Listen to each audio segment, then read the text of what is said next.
बिना आग लगे कभी धुआं नहीं उठता है और यह बात आज 100% सत्य भी होती दिख रही है। हम ऐसा क्यों कह रहे हैं, यह जानने और समझने के लिए आपको विजय देवरकोंडा की अति घटिया फिल्म लाइगर को याद करना होगा। फिल्म में एक चमकता हुआ स्टार किड भी था, याद आया? जी हाँ, उसी बेसिर पैर वाली फिल्म से जुड़ी एक बड़ी खबर सामने आई है। पहले ही जहां फिल्म के बुरी तरह से पिटने से इसके कलाकार और मेकर्स पर सवाल उठ रहे थे, वहीं अब फिर से इस फिल्म के मेकर्स की मुश्किलें बढ़ गई हैं। नमस्कार, आप देख रहे हैं TFI, जो है देश का सबसे विश्वसनीय अल्टरनेट न्यूज मीडिया पोर्टल, और मैं अवनीश तिवारी आपको बताऊंगा कि अति घटिया फिल्म लाइगर के पिट जाने के बाद आखिर क्यों पुरी जगन्नाथ ने पुलिस सुरक्षा की मांग की थी। आगे बढ़ेंगे, लेकिन उससे पूर्व यदि आपको हमारे विचार पसंद आते हैं तो आप हमारे वीडियो को लाइक करें और चैनल को अवश्य सब्सक्राइब करें। यदि आप हमें फेसबुक पेज पर देख रहे हैं तो हमारे पेज को भी फॉलो कर लें। दरअसल ईडी ने फिल्म के निर्माता और निर्देशक से काले धन और विदेशी फंडिंग के चलते करीब 12 घंटे तक पूछताछ की है। आपको याद होगा कि लाइगर के फ्लॉप होने के बाद फिल्म के निर्माता पुरी जगन्नाथ ने डिस्ट्रीब्यूटर्स यानी वितरकों के खिलाफ पुलिस में शिकायत दर्ज करवाते हुए पुलिस सुरक्षा की मांग की थी। एक फ्लॉप फिल्म को लेकर आखिर पुलिस सुरक्षा मांगने की बात कुछ हजम नहीं होती। अर्जुन रेड्डी जैसी बेहतरीन फिल्म से धमाल मचाने वाले साउथ एक्टर विजय देवरकोंडा ने लाइगर मूवी से बॉलीवुड में अपना सिक्का जमाने का प्रयास किया था, लेकिन शायद उन्होंने अपनी को एक्टर यानी अनन्या पांडे और फिल्म की कहानी को चुनने में भारी गलती कर दी। यह फिल्म बॉक्स ऑफिस पर औंधे मुंह गिरी थी। मिर्जापुर का त्रिपाठी ब्राह्मण परिवार ऐसे चूस चूस के मटन क्यों खाता है? क्या रामाधीर सिंह सच में बदमाश था या वासेपुर की लड़ाई को बॉलीवुडिया रंग दिया गया है? ऐसे कई प्रश्न हैं, परंतु उत्तर केवल एक ही जगह मिलेगा, TFI के एंटरटेनमेंट चैनल पर। ऊपर दिए लिंक को दबाकर आप सब्सक्राइब कीजिए और घंटी दबाइए, इनका घंटा हम बजाएंगे। इस फिल्म को पुरी जगन्नाथ के द्वारा डायरेक्ट और करण जौहर के धर्मा प्रोडक्शन के साथ मिलकर प्रोड्यूस किया गया था।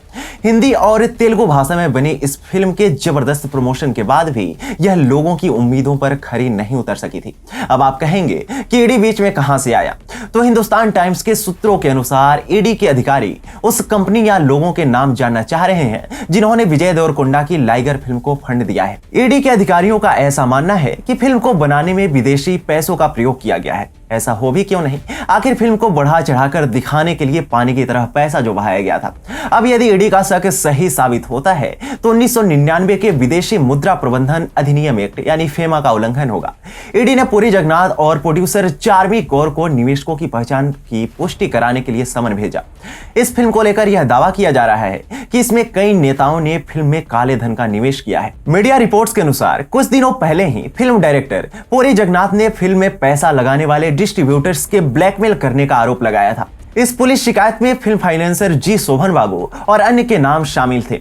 निर्देशक की ओर से पुलिस को की गई शिकायत में यह कहा गया था कि वह वर्तमान में मुंबई में रहते हैं, लेकिन उनका परिवार हैदराबाद में है। ऐसे में लाइगर के डिस्ट्रीब्यूटर्स उनकी फैमिली को परेशान करने और उनके घर से कीमती सामान को निकालने के लिए हमला करने की योजना बना रहे हैं। इसलिए उन्होंने हैदराबाद पुलिस से अपने परिवार के लिए सही सुरक्षा प्रदान करने की मांग की थी, जिससे वह खुद को और अपने परिवार को बचा सके। इसके बाद ही पुरी जगन्नाथ का एक रिकॉर्ड फोन कॉल भी लीक हुआ था, जिसे लेकर ऐसा दावा किया जा रहा था कि यह पुरी जगन्नाथ और लाइगर के डिस्ट्रीब्यूटर्स के बीच हुई बातचीत थी। कॉल में लाइगर के डायरेक्टर अपनी भाषा में कहते हैं, क्या तुम मुझे ब्लैकमेल कर रहे हो? मुझे किसी को पैसे नहीं देने हैं। दुर्भाग्य से वो लोग बहुत लॉस में हैं, इसलिए मैंने वादा किया है कि उनकी कुछ मदद करूंगा। हमने पहले ही खरीदारों से बात कर रखी है, हमने एक अमाउंट पहले ही फिक्स कर दिया है और वो उनको मंजूर है। हमने इसके लिए 1 महीने का समय मांगा है, क्योंकि मुझे भी कुछ पैसों की बातचीत करनी है। हमारी मदद के बाद भी अगर आप ऐसे ही ओवर रिएक्ट करेंगे तो हम आपकी कोई भी सहायता नहीं करेंगे। आगे कहा गया कि मुझे एग्जीबिटर्स से कुछ भी लेना देना नहीं है, हम सभी यहाँ इकट्ठा हुए हैं। ये एक खेल जैसा ही है जिसमें कुछ लोग हारते हैं। अगर इसमें मैं हारता हूं तो क्या मैं किसी से कुछ कहता हूं? अगर फिल्म बड़ी हिट होती है तो मुझे बहुत सारे काम करने पड़ते हैं ताकि खरीदारों से अपने पैसे ले सकूं। पोखरी से आई स्मार्ट शंकर तक मेरे बहुत से पैसे बायर्स के पास हैं। क्या बायर्स एसोसिएशन मेरे बिहार पर उन पैसों को कलेक्ट करेगा? इस फोन कॉल में बोले गए ब्लैकमेल, लॉस, पैसा और खेल जैसे शब्दों से इस बात का तो अंदाजा लगाया ही जा सकता है कि दाल में पहले से ही कुछ काला था।